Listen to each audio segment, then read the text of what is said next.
이렇게 보니까 지나가지 않을 것 같은 무더위도 이렇게 지나가더라고요. 어느덧. 그래서 우리가 여호사서를 이제 함께 나눈 지 벌써 32번의 시간을 같이 오늘까지 포함해서 나누게 됩니다. 그래서 오늘 여러분들이 이 32번의 시간에 나눴던 여호수아 전체를 이제 정리하는 차원에서 전하는 마지막 이제 여호수아서 설교입니다. 그러기에 여러분 처음 시작도 중요하지만 마무리도 굉장히 중요하죠. 대학교에 대학생 첫 입학을 하면 무슨 시간을 갖죠? 오리엔테이션 시간을 갖죠. 대부분의 학생들은 그 시간이 참석 안 해도 되는 시간인지 아는데 굉장히 중요한 시간입니다. 그 시간에 앞으로 내가 배울 게 무엇이고 어떤 방향으로 나갈지에 대한 이야기를 갖는 시간입니다. 동일하게 마지막 시간도 굉장히 중요한 시간이기 때문에 이제 32번에 걸쳐서 여호사서를 나눴던 이야기를 오늘 정리를 해서 여러분과 나눠야 되기 때문에 굉장히 설교가 길어질 수도 있고 짧아질 수도 있으니까 여러분들이 반응을 하셔야 돼요. 지금 눈을 그렇게 뜨시고 나 몰라라 앉아 계시면 안 되고, 눈을 부릅뜨시고 몰라도 알아듣는 척 하셔야 제가 또 설명을 하지 않습니다. 설교 시작부터 눈을 감고 계신 건 제 책임이 아닌 것 같아요. 그렇죠? 설교 중간에 눈을 감고 사랑하는 자에게 잠을 주신다고 눈을 감고 계신 거는 제 책임일 수도 있지만, 여러분 처음부터 눈을 감고 계시면 제 책임이 아닙니다. 유대인들은 1년에 적어도 3번, 6월절, 77절, 초막절 그 예루살렘 성전에 가서 예배를 드립니다. 예루살렘 성전으로 올라갈 때 부르는 찬양의 시가 있어요. 성경을 보면 시편 120편부터 134편까지 15편의 시편은요, 이 예루살렘 성전으로 올라갈 때 부르는 찬양의 시입니다. 이 왜 15편인가에 대한 학자들의 여러 가지의 논의가 있지만, 여러분 그 사도행전에 보면 나이때부터 앉은뱅이를 사람들이 어디에다가 갖다 놓고 그 인생을 하루하루 구걸하며 살게 놔두죠? 미문이라는 곳에 놔둡니다. 그래서 이 미문은요 굉장히 화려하고 큰 문이에요. 아름다울 미자죠. 영어로 beautiful gate입니다. 그래서 굉장히 화려하고 큰 문에 그 나이때부터 앉은뱅이를, 스스로는 갈 수 없는 그를 사람들이 거기에 갖다 던져 놓습니다. 그 인생이 얼마나 기구할까요? 그럼 이 성전 미문, 자 여기서 질문이 들어갑니다. 여러분 그 성경에 나오는 여러분이 알고 있는 성전은 몇 개죠? 몇 개가 있나요? 3개가 있습니다. 그 첫 번째 성전은 여러분이 잘 아는 솔로몬의 성전이죠. 이 솔로몬의 성전은 그 BC 587년에 바벨론 느부갓네살 왕에 의해서 파괴가 됩니다. 그리고 이제 바벨론 포로로 있던 이스라엘 백성들이 1차 귀환을 하죠. 거기에 유대 총독으로 가는 유대인들, 귀환하는 사람들을 이끌고 가는 인물이 스룹바벨입니다. 이 스룹바벨은 다윗의 혈통이고 원래대로 나라가 망하지 않았다면 왕이 돼야 될 사람이죠.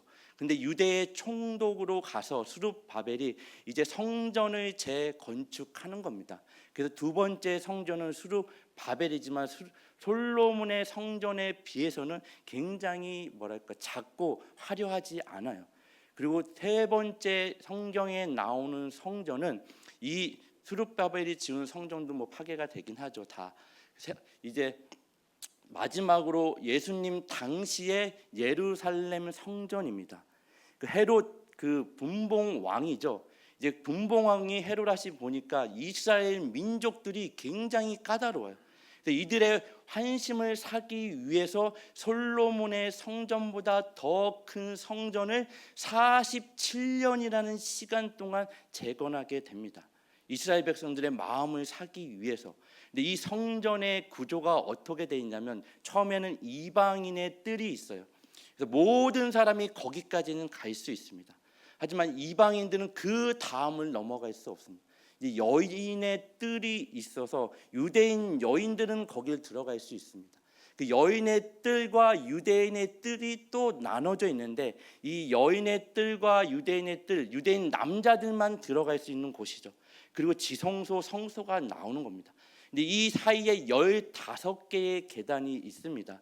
학자들이 시편을 15편의 찬양의 시편으로 만들었던 게 여기와 관련이 있다 이런 얘기도 있지만 어쨌든 시편 120 이런 관점을 가지고 121편을 보면 121편 1절부터 3절까지입니다. 내가 산을 향하여 눈을 돌리니 나의 도움이 어디서 올까?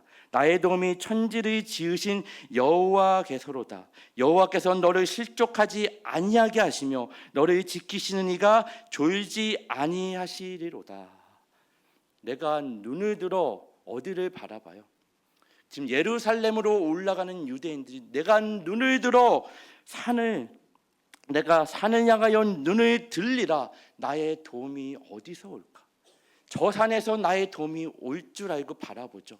저기에 진정한 나의 보호처, 은시처가 있을 줄 알고 바라봅니다. 내 인생의 모든 문제의 해답이 거기에 있는 줄 알고 바라보는데 거기엔 없더라고요. 그 산이 나의 문제를 해결하지 않더라고요. 그 산이 나의 은신처도 보호처도 될 수 없더라고요. 그 산을 포함한 천지를 지으신 누구로부터 도움이 온다고요? 하나님으로부터 도움이 옵니다. 나를 실족하게 하지 아니하시며 졸지도 아니하시는 그 하나님으로부터 나의 도움이 온다는 고백입니다. 그럼 지난 한 주간 여러분에게 있어서 산은 어디였나요? 산은 누구였나요? 누구를 바라보며 어디를 바라보면 나의 진정한 도움이 올까? 나의 인생의 여러 가지 고비고비마다 문제마다 어떤 해답을 찾기 위해 여러분이 바라본 산은 누구였나요? 이 산을 포함한 정말 모든 것을 창조하시고 여전히 오늘날도 앞으로도 영원히 통치하고 다스리시는 그 하나님께 여러분의 시선을 고정하시기 바랍니다. 이 세상의 것들은 다 변합니다. 변하지 않는 게 없죠. 없어지지 않는 게 없습니다. 영원하지 않은 게 있던가요? 여러분이 세대에 중요하게 여기던 가치와 지금 세대가 중요하게 여기는 가치는 다릅니다. 또 다음 세대가 중요하게 여기는 가치는 다를 것입니다. 하지만 영원히 변치 않는 분은 누구밖에 없죠? 하나님밖에 없는 겁니다. 하나님을 바라보고 의지한다는 말은요, 하나님과의 관계성을 이야기하는 겁니다. 나는 너희의 하나님이 되려고 너희를 애굽에서 인도하여 낸 너희의 누구라고요? 하나님이라. 나는 너희의 하나님이 되려고 종일 땐 할 수 없죠. 너희의 하나님이 되려고 너희를 애굽의 종이었던 너희를 인도하여 낸 너희의 하나님이라. 하나님의 관계성이죠. 신약으로 오면 예수님이 이렇게 이 이야기를 이런 식으로 표현하는 겁니다. 수고하고 무거운 짐진 자들아 다 내게로 오라. 우리는 여기까지는 알죠. 그래서 수고하고 무거운 짐을 주님께 맡기면 나는 아무것도 안 해도 되는 존재로 생각을 합니다. 수고하고 무거운 짐진 자들아 다 내게로 와라. 나는 마음이 온유하고 겸손하니 나의 멍에를 메고 내게 배우랍니다. 수고하고 무거운 짐을 주님께 맡기죠. 나는 온유하고 겸손하니 나의 멍에는 뭐예요? 여러분, 멍에는 누구에게 짊어지죠? 소에게 지어집니다. 왜 지어지죠? 일을 시키기 위해서 지어지죠. 또 다른 중요한 이유는 이 멍에를 맨 소는 주인이 있다는 얘기예요, 없다는 얘기예요? 주인이 있다는 얘기입니다. 수고하고 무거운 짐을 너 혼자 지고 가는 인생이 아니라 내게로 와라. 아무것도 안 해도 되는 존재가 아니라 내가 너와 함께한다. 너의 인생의 주인은 나다. 그러니 너의 인생을 주도적으로 내가 이끌며 모든 문제를 혼자 해결하려고 하지 말고 내게로 오라입니다. 너의 주인은, 인생의 주인은 누구라고요? 사망의 음침한 골짜기를 다닐지라도 해를 두려워하지 않을 것은 주께서 막대기와 지팡이로 나를 뭐 하시는 거예요? 가지 말아야 될 곳을 막아주시고 갈 곳을 알려주시고 인도하시죠. 우리의 기대는요, 사망의 음침한 골짜기를 하나님 제거해 주세요입니다. 수고하고 무거운 짐이 아예 없는 인생입니다. 그런 인생은 없죠. 사망의 음침한 골짜기가 없는 인생, 수고하고 무거운 짐이 없는 인생은요, 다른 말로 하면 하나님이 없어도 되는 존재로 만들어 달라는 겁니다. 그 사망의 음침한 골짜기를 지나갈 거야. 하지만 홀로 가지 않아. 내가 너와 함께 할 거야. 인생의 수고하고 무거운 짐이 내게 주어지지만 너 홀로 내버려 두지 않아. 너는 내 자녀다. 내가 사랑하는 내 아들이요 딸이다. 내가 너의 하나님이 되려고 너를 애굽 땅에서 인도하여 낸 너의 하나님이다. 이게 수고하고 무거운 짐진 자들아, 다 내게로 오라는 예수님의 초청이자 부르심인 줄 믿으시기 바랍니다. 설교를 할 때마다 제가 소리를 지를까요? 이 어쩔 수 없는 안타까움과 어떤 열정으로 생각해 주시고 이해해 주시기를 바랍니다. 오늘 본문은 이렇게 시작하죠. 여호수아 24장 29절에 이 일 후에 여호와의 종 눈의 아들 여호수아가 110세에 죽음에, 이 일 후에 여호수아는 이제 모든 인생들이 가는 길로 갔습니다. 영원한 인생은 없죠. 모세도 가고 여호수아도 가고 하나님만이 계십니다. 그럼 이 일 후에는 어떤 일을 얘기할까요? 물론 여호수아가 23장, 24장에 우리가 지난 시간에 살펴본 것처럼 유언과도 같은 마지막 고별 설교를 통해서 이스라엘 백성에게 너희 앞에 복과 저주가 있으니 너희는 오늘 선택해라. 나는 오직 나와 내 집은 여호와만을 섬기겠다라는 이 말에 이스라엘 백성이 우리가 여호와 하나님을 섬기겠습니다. 그리고 그 일을 증거로 큰 돌을 세우죠. 이 일 후에도 있지만 가나안 모든 역사, 이스라엘 백성의 하나님이 하신 모든 일 후에입니다. 하나님이 하신 그 모든 일 후에 여호수아는 죽는 거죠.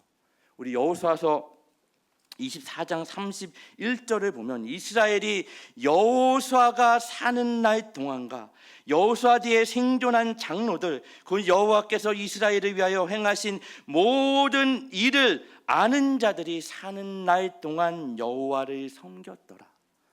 그러면 이 말씀을 왜 기록했을까요?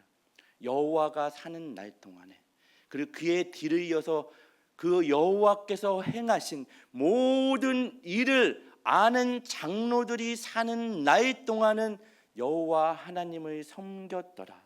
그럼 그들이 죽은 이후에는 어땠단 얘기죠? 지금 뭘 강조하고 싶은 거죠? 우리는 성경을 통해서 우리 여호수아서에 이어지는 이스라엘의 역사, 사사기, 사무엘서, 열왕기를 통해서 이스라엘의 역사가 어디로 흘러가는지 알고 있습니다.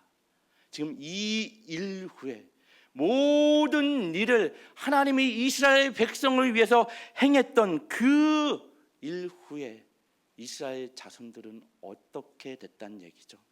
하나님을 섬기는 일에 실패했다는 이야기입니다. 하나님을 섬기는 그 일에 떠났다는 이야기입니다. 이제는 하나님과는 상관없이 살아가는 인생의 자리로, 이제는 하나님이 없는 삶의 자리로 나아갔다는 이야기입니다. 오늘 본문에 이어서 여호수아 이후에 나오는 역사가 사사기라고 그랬습니다. 여러분 너무나 잘 아는 말씀이죠. 이 사사기의 역사를 정리하는 마지막 절, 마지막 말씀, 결론과도 같은 말씀이 뭐죠? 사사기 21장 우리 25절에 보면은 그때의 이스라엘의 왕이 없으므로 각자 자기 소견에 옳은 대로 행하였더라. 그럼 그때의 이스라엘의 왕이 없었나요? 이스라엘의 왕은 누구죠? 하나님이시죠. 하지만 한 번도 하나님을 진정으로 왕으로 인정하거나 모시지 않았던 시대입니다. 성경에 기록된 하나님의 말씀을 읽으면 다 은혜롭고 우리를 구원에 이르기에 충분하고 완전한 지혜로운 말씀이요 교훈이지만 사사기를 읽으면 우리식으로 그 어떤 부분에도 아멘할 곳이 없습니다. 뭐 이런 사건들이 다 있고 뭐 이런 인간들이 다 있지. 사사기를 읽으면 그 내용들입니다. 여러분, 하지만 이 세상을 보십시오. 아니, 여러분의 삶을 들여다보십시오. 뭐 이런 일들이 다 있어. 뭐 이런 인간들이 다 있어. 그게 세상의 소식들 아닌가요? 하나님과 상관없이 살아가는 자들에게서 나타나는 증상입니다. 여러분, 교회에 오면 제일 듣기 싫은 소리가 뭐라 그랬죠? 목사님, 저는 평생 교통 법규 한번 어긴 적 없고 티켓 한번 받은 적 없는데 나름대로 윤리적으로 도덕적으로 살려고 노력했는데 교회만 오면 죄인이래요. 듣기 싫대요. 하지만 여러분, 기독교는 여기로부터 시작합니다. 철저한 죄인입니다. 용서받을 수 없는 죄인입니다. 성경이 말하는, 기독교가 말하는 죄인이 정의가 뭐죠? 하나님과 상관없이 살아가는 인생입니다. 우리는 다 하나님을 대적하던 자들이죠. 하나님과는 상관없이 살아가는 자들에게서 나타나는 증상들이 오늘 우리가 보는 이 세상의 소식들입니다. 내 인생에서 나타나는 제약된 열매들입니다. 하나님과 상관없이 사는 자들, 이게 사사기의 역사입니다. 사사기 2장 10절 시작을 보면요, 그 세대의 사람도 다 그 조상들에게로 돌아갔고 그 후에 일어난 다른 세대는 여호와를 알지 못하며 여호와께서 이스라엘을 위하여 행하신 일도 알지 못하더라. 여호와께서 행하신 일도 알지 못하고 여호와께서 너희 조상에게 행했던 일도 알지 못하는 다른 세대가 일어났다고 성경은 기록합니다. 그럼 가나안 세대는요, 태어나서 바라본 게 가나안입니다. 다른 말로 하면 그들은 강야를 알지 못해요. 하나님만 바라보는 인생이 무엇인지 알지 못합니다. 아무것도 없는 인생이 무엇인지 알지 못해요. 더 많은 선택지가 있죠. 더 많은 선택지가 있다는 얘기는 더 많은 혜택을 누린다는 이야기입니다. 그 시대에 가장 발전된 문명을 누리며 사는 시대가 가나안 세대입니다. 태어나서 본 게 가나안이 전부예요. 너희는 오늘 선택하라. 나와 내 집은 오직 여호와만을 선택할 것이다. 이 말은 뭐라 그랬죠? 너희에게는 다른 선택지가 없다. 어느 누가 고급 중식당에 데려가서 목사님, 오늘은 제가 크게 한번 쏘겠습니다. 마음껏, 이 집 굉장히 맛있고 유명한 집입니다. 마음껏 시키십시오. 그러고 이제 그 직원을 불러 저 짜장면 주세요. 그러면 저는 뭐 시켜야 돼요? 그러면 간짜장 시킬 수 있을까요? 그럼 여호수아가 복과 저주가 너희 앞에 있다.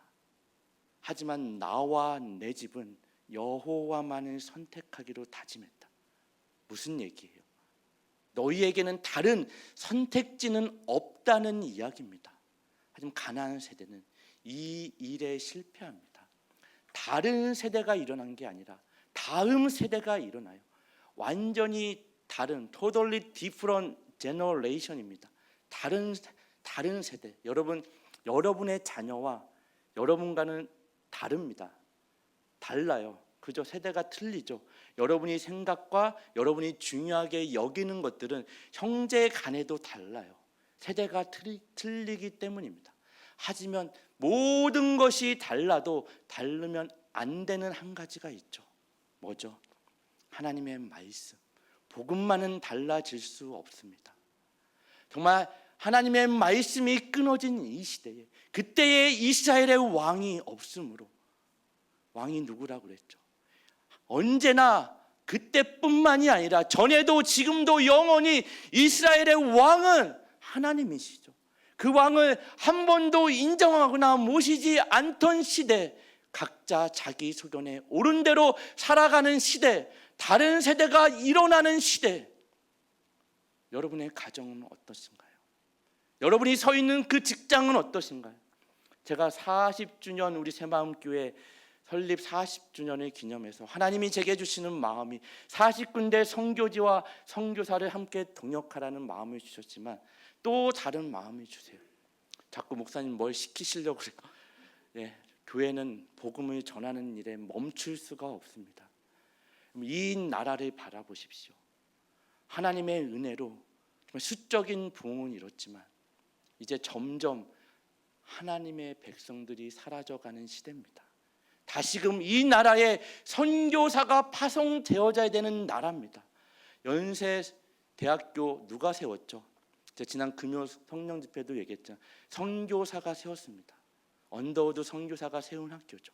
그 학교에 두 개의 채플이 있습니다. 예배드리는 시간이 하나는 크리스찬들을 위한 채플이고 하나는 학점을 따기 위해서 어쩔 수 없이 의무적으로 참석해야 되는 채플입니다. 이제 외부에서 강사들이 오죠. 저 같은 목사들이 가서 설교를 하죠. 여기에 가면 굉장히 영적인 싸움이 있어요. 죽을 맛입니다. 왜요? 다 영적으로 죽은 자들, 시체들을 앉혀놓고 설교하는 겁니다. 영적으로 죽었어요. 하나님의 말씀이 들려지지 않아요. 고개를 숙이고 스마트폰을 보고 눈을 감고 말씀이 튕겨져 나가고 하나님의 말씀이 들려지지 않고 귀가 있어도 듣지 못하며 눈이 있어도 바라보지 못하는 그들을 향해 교무처장의 말에 의하면 잘 쳐줘야 100명 중에 7, 8, 9 진짜 솔직하게 하면 4명, 5명이 크리스천이랍니다. 초등학교에 교회 다니는 아이들 손들라고 하면 몇 명 손들 것 같아요? 한두 명 손든대요. 이 시대의 우리나라는 다시금 선교사가 파송되어져야 되는 나라입니다. 저와 여러분은 이 일 후에 서 있습니다. 정말 하나님이 모든 일을 여러분의 인생을 통해서 내가 예배할 수 없는 자리, 정말 일어설 수 없는 그 자리에 내가 어떻게 하나님을 예배하며 하나님만을 바라보며 하나님이 내 손을 붙잡고 일으켜 갈 수 없는 그 삶의 자리를 어떻게 인도하셨는지 그 모든 일 후에 여러분이 서 있습니다. 여러분의 가정에 저와 여러분은 선교사로 파송된 겁니다.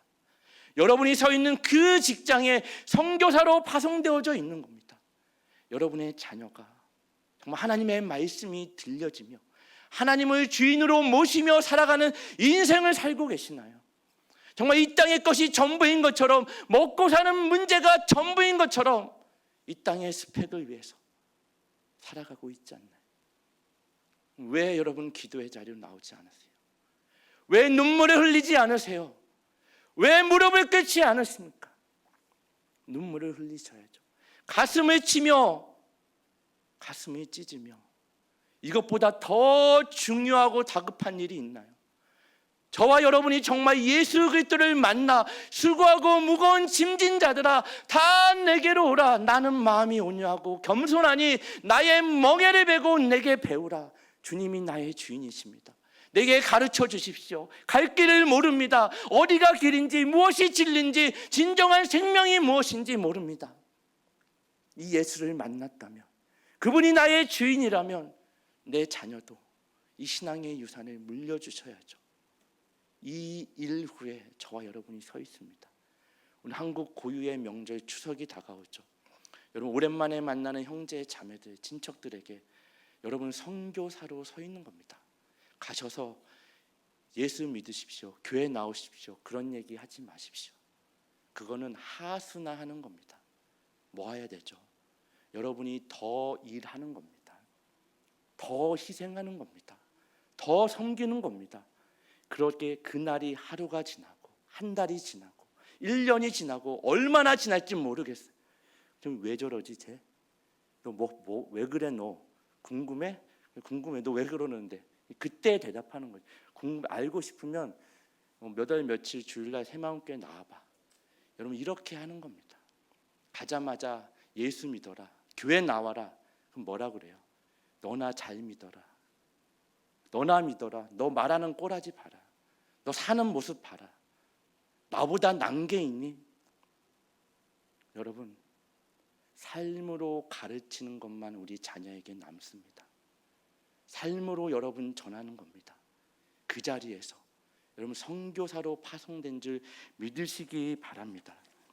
이 일 후에 여러분 이 이스라엘의 역사는요 결국 왕이 없어서 하나님 우리가 이렇습니다라는 자리까지 나갑니다. 그러니 하나님 우리에게 왕을 주십시오. 하나님 앞에 우리에게 왕을 요구한다는 이야기는요 하나님은 더 이상 우리의 왕이 아니십니다. 이 이야기입니다. 누가복음 15장에 여러분이 잘 알고 있는 탕자의 비유, 사실은 탕자의 비유가 아니에요. 첫째 아들과 둘째 아들의 이야기입니다. 둘 다 아버지를 각각의 방식으로 떠납니다. 근데 둘째 아들은 아버지에게 와서 자기에게 돌아올 재산을 아버지가 살아있는데 달라고 그러죠. 요구하죠. 유대인의 법에 그 당시의 법으로 인하면 살아있는 아버지에게 재산을 달라고 하는 것은 아버지 죽으십시오 하는 얘기입니다. 그래서 그 동네 사람들이 돌을 들어 그 아들을 돌로 쳐 죽어 마땅한 죄입니다. 지금 이스라엘 백성이 하나님 앞에 왕을 요구하는 그 요청은요 이와 같은 거예요. 하나님 우리에게 왕을 주십시오. 하나님은 더 이상 우리의 왕이 아닙니다. 저와 여러분은 뭘 요구하시죠? 하나님 내 인생의 실패의 자리, 내 어떤 스펙을 쌓아가는 자리에 하나님은 도움이 안 돼요. 더 이상 하나님은 나의 왕일 수 없습니다. 그러니 내게 필요한 왕을 주십시오. 이방인과 같이 세상의 어떤 왕들과 같이 나의 스펙을 쌓으며 내가 원하는 것들을 손에 얻을 수 있는 능력만이 존재하는 그 왕을 주십시오. 금송아지가 이스라엘 백성이 만들어낸 게 뭐라고 그랬죠? 말 못하는 하나님입니다. 말하는 하나님, 말씀하시는 하나님은 필요 없습니다. 능력만이 필요합니다. 그게 왕을 요구합니다. 결국 이스라엘의 그 나라는요 솔로몬 때부터 나라가 둘로 사실상 솔로몬 때부터 나뉘는 겁니다. 그래서 남유다는 솔로몬의 아들 르호보암에 의해서 나라가 시작돼서 BC 586년에 나라가 망하기까지 약 344년이라는 시간 동안 20명의 왕을 남깁니다. 그 남유다는 다윗의 가문에 의해서 왕가가 이어지죠. 한 왕가가 있습니다. 북이스라엘은요 722년에 아스루에서 멸망받기까지 약 209년이라는 시간 동안 9번의 왕가가 바뀝니다. 우리식으로 김씨가 왕이었다, 박씨가 왕이었다가 뭐 주씨가 왕이었다 이런 식인 겁니다. 9번의 왕조가 바뀌면서 19명의 왕이 나옵니다. 총 남유다와 북이스라엘의 그 길지도 않은 몇백 년 사이에 39명의 왕 중에 하나님 앞에 정직히 행하며 하나님의 말씀을 사랑하며 하나님 앞에 온전히 섬기는 왕은 겨우 남유다의 8명뿐입니다. 다윗을 비롯해 그것도 그냥 하나님의 은혜로 봐줘서 8명입니다. 다 흠이 있는 자들이죠. 그리고 결국 그 나라가 어떻게 됐죠? 우리 여호수아서 오늘 본문 굉장히 중요한 시점에 있습니다. 이 일 후에 모든 일을 하나님이 행하신 그 일 후에 사사기의 역사가 우리 앞에 주어졌습니다. 사무엘서의 역사가 우리 앞에 주어졌습니다. 역대기의 역사가 우리 앞에 주어졌습니다. 저와 여러분은 지금 어디에 서 있죠? 이 일 후에 서 있는 겁니다. 하나님 앞에 다음 세대를 책임져야 될 지금 열왕기 성경에 기록된 열왕기 상하는요 1차 독자들이 누군가 하면 바벨론의 포로로 잡힌 이스라엘 백성들입니다. 그들이 그 열왕기서를 읽고 있죠. 우리가 왜 이 지경까지 왔을까? 왜 하나님을 섬기는 일에 실패했을까? 이 말씀을 읽으면서 여러분이 부러워하는 솔로몬의 부귀영화, 이들 앞에 바벨론 포로에 있는 이스라엘 백성이 이 말씀을 읽으면서 솔로몬의 부귀영화가 다 무슨 소용인가? 그런 생각하지 않을까요? 왕들의 업적을 평가하는 기록에요 솔로몬은 등장하지도 않습니다. 다윗의 길로 행하며 여로보암의 길로 행하며 우리가 왕들의 업적, 우리나라의 어떤 업적, 정치인들의 업적을 평가하는 기준은 얼마나 이 나라를 부귀 영화로 누리게 하며 잘 먹고 잘 살게 하는지, 영토를 얼마나 확장했는지 거기에 있지 않아요. 여호와 보시기에 하나님을 사랑하며 하나님의 말씀을 사랑하며 왕으로 그 하나님의 정의와 공의가 흘러가게 하는지, 하나님은 왕을 요구하는 그 요구까지도 들어주셔서 왕을 주시죠. 휴대 왕이 사울과 다윗입니다. 왕의 역할이 무엇인지를 극명하게 대표적으로 대조해서 보여주는 인물이 다윗과 사울입니다. 왕은요, 어떤 권력의 자리가 아닙니다. 인간이 만들어낼 수 없는 궁극적인 가치와 목적, 하나님만이 만들어낼 수 있는 것들을 왕으로 인해 흘러가게 하는 게 왕의 역할입니다. 이스라엘은 다 넘어지고 실패합니다. 동일하게 저와 여러분의 인생의 업적을 평가하는 기준은 뭘까요? 여러분이 얼마나 많은 인생의 트로피를 손에 쥐며 상장을 받으며 얼마나 많은 부를 누리며 정말 떵떵거리며 남이 부러워할 만큼 사는 걸까요? 여호와 보시기에입니다. 하나님을 사랑하며 하나님의 말씀을 사랑하며 나는 하나님의 자녀로 그 정체성을 가진 자로 가정에서 직장에서 여러분이 살아내는 그곳에서 선교사로 서 있음을 아는 겁니다. 여호사서 내내 강조했던 키워드는 뭐죠? 키워드가 뭐죠? 여호사서 우리 1장부터 다시 해야 될까요? 순종과 정체성입니다. 이 순종은 누구만이 할 수 있죠? 종은 할 수 없습니다. 나는 너희의 하나님이 되려고 너희를 애굽 땅에서 인도하여 낸 너희의 하나님이다. 종은 단순히 복종하죠. 이 순종은 우리가 늘 걸러 넘어지는 선택과 자유 앞에 있는 겁니다. 이 순종의 싸움이 있는 거죠. 나는 하나님의 자녀로 살 것인가? 아니면 세상의 자녀로 살 것인가?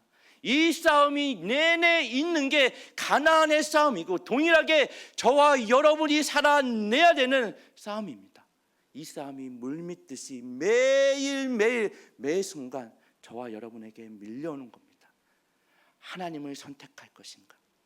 하나님의 말씀에 순종할 것인가? 이해가 되지 않죠. 납득이 되지 않죠. 어느 인생이 이해가 되고 납득이 돼서 순종한 적이 있다고 그랬나요? 여러분의 인생을 돌이켜 보십시오. 이해됐던 적이 없어요. 납득됐던 적이 없습니다. 그럼에도 뭐예요? 순종하는 거죠. 이 싸움을 하는 게 여호사서의 기록이고 저와 여러분이 동일하게 삶의 원리로 붙잡고 살아내야 되는 힘이고 능력인 줄 믿으시기 바랍니다. 이 정체성과 순종은요, 하나님의 관계성으로부터 만들어지는 겁니다. 다른 것으로는 만들어질 수 없죠. 너는 내 자녀다. 내가 사랑하는 아들이다, 딸이다. 그러니 뭐 하는 거예요? 단순히 복종하고 그 사랑을 강요하고 조작하는 게 아니라 순종할 수 있는 거죠. 하나님의 자녀라는 그 정체성을 가지고 하나님의 말씀을 사랑할 수 있는 거죠. 여기가 이 일 후에 저와 여러분이 서 있는 겁니다. 이 시대에 저와 여러분에게 주어진 말씀으로 붙잡고 우리 새마음교회가 이 일 후에 하나님의 말씀이 끊어져 버리고 더 이상 하나님을 왕으로 인정하지 않는 시대, 예수를 십자가에 못 박은 그 세상에서 저와 여러분이 하나님의 자녀로 서 있는 겁니다. 그러니 어렵죠. 어렵죠, 여러분. 그리스도인으로 사는 건 만만한 일이 아닙니다. 쉽게 생각하지 마십시오. 쉬운 일이 아니죠. 하지만 수고하고 무거운 짐진 자들아, 다 내게로 오랍니다. 내가 하는 거 아니죠. 홀로 싸우는 싸움이 아니죠. 나의 멍에를 메고 이제는 주님이 나의 주님, 예수님이 나의 주인이 되셔서 주님이 이미 십자가에서 이루신 승리를 결국엔 완성시키실 것입니다. 그 길을 저와 여러분이 함께 새마음교회 공동체로 걸어가고 있는 겁니다.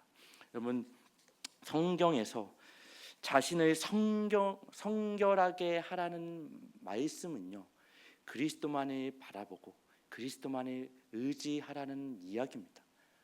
이게 어디로부터 만들어진다고요? 하나님과의 관계성으로부터 만들어지는 겁니다. 하나님을 사랑하느냐 하지 않느냐, 마치 신부와 신랑과 같은 거죠. 교회는요, 이 시대의 그리스도의 뭐죠? 신부입니다.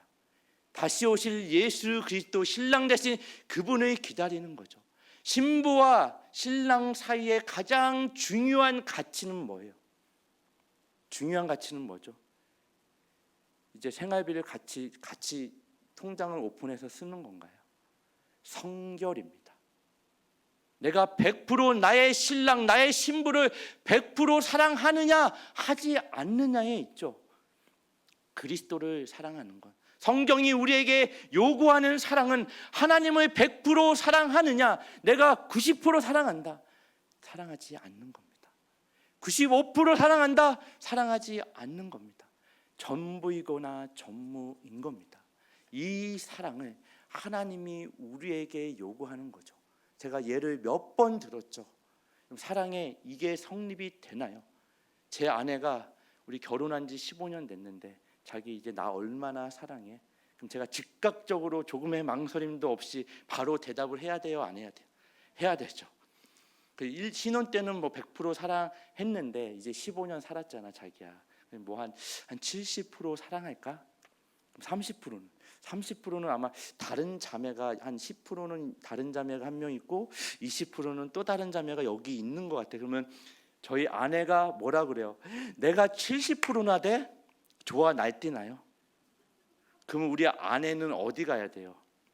병원 가야죠. 치료 받아야죠. 그럼 그런 연인 사이가 있나요? 그런 부부 사이가 있나요? 성립이 되나요? 근데 왜 하나님과 여러분 사이에 이것이 성립이 될 거라고 여기시나요? 주님, 내가 사랑한다니까요. 얼마나 사랑하는데 내가 이 정도는 주님 앞에 다 양보할 수 있지만 이거 하나만큼은 주님 타치하지 말아주세요. 그거는 사랑하는 게 아닙니다. 수고하고 무거운 짐진 자들아, 모든 걸 주님께 맡기는 겁니다. 내려놓는 겁니다. 나는 마음이 온유하고 겸손하니 내 멍에를 보고 내게 배워라. 주님께 맡기는 인생 되기를 정말 예수님의 이름으로 축원합니다.